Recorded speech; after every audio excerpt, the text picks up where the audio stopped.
I'm Kofi. Hello, I'm Nanakita Tefa. Hi, I'm David Peterside. Hello, I'm Ade. Hello, I am Michael Ahinkra, and we are all part of the Voco team. Here at Voco, we believe we can help to improve the life of cocoa farmers in Ghana and all over Africa. West Africa produces most of the world's cocoa, with 3 of the 4 top cocoa producing countries being from the region: Côte d'Ivoire, Ghana, and Nigeria. Ghana is the second largest exporter of cocoa in the world, making up over 20% of Ghana's exports and having about 700,000 of its population working as cocoa farmers. Being such huge contributors to the economy of the country and being the primary reason we get to enjoy chocolate in all its varieties, you'd expect that cocoa farmers earn a decent living and live a comfortable life. No, cocoa farmers often have the worst plight. They live in a seemingly endless cycle of abject poverty. Many farmers haven't even tasted the chocolate they worked so hard to produce.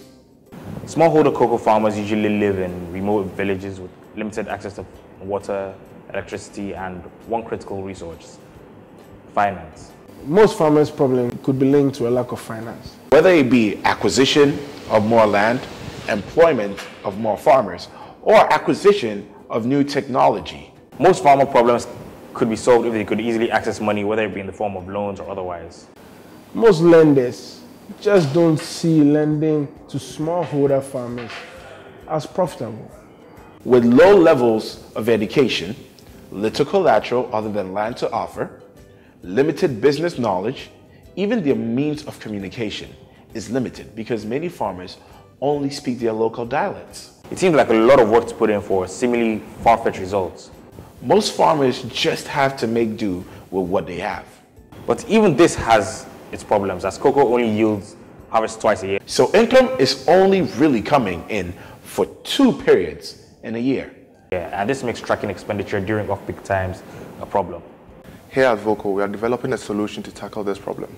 Voco is providing farmers with the financial and business tools they need through bookkeeping services for farmers using voice and numerical inputs. Farmers are allowed to record their financial activities by dialing in a short code on their mobile phone and interacting with a voice prompt interface in their local language, just like what they experience with their mobile lines.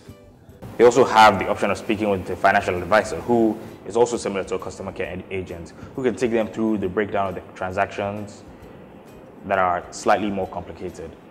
User inputs will be limited to simple numerical or voice inputs due to the careful structuring of voice menus. This data will then be stored in the Voco database, creating a financial record for each farmer. Using this data, we can help each farmer properly keep track of their finances, providing them with oral and written financial reports. Let them know if they're in good financial standing or in good standing to make an impending payment, all by analyzing each farmer's cash flow. And to make it better, all this reporting can be done orally in the farmer's local dialect. By collecting these little snippets of financial data from a large number of farmers, we are providing a large data warehouse of otherwise indiscernible and undocumented financial information from smallholding farming communities.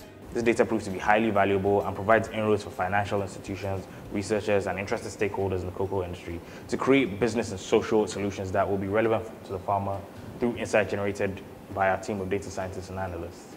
It also possesses a more direct benefit to the farmer. A farmer's financial records in Voco could serve as documentation of financial history for the farmer to assist in the procurement of loans or other financial aid. The application will be highly beneficial to the farmers as it opens a great number of doors financially and business-wise. For this service, we intend to implement and access a charge of 2 cedis monthly for the service. This is intended to cover all costs of the calls to the toll-free numbers and not intended as a primary revenue stream. We do, however, intend to charge a premium to the researchers, businesses, and other interested bodies in the Voco value chain for analytics, insights, and reports developed by our business analytics system. We also intend to leverage on the use of voice and local languages to broadcast advertisements for infomercials for those looking to reach out to cocoa farmers. One of the major questions that's going to be asked is, how do we keep track of all this data? It's possibly millions of farmers keeping all their financial records, audio files, logs, that kind of thing.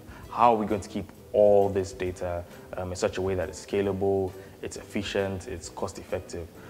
Well, to answer the question, what we're going to be using is Hadoop. We're going to be using the Hadoop framework to store most of the data. So we'll store a lot of voice data, we'll store a lot of transaction logs, call logs, that kind of thing, to populate most of the big data that we would collect.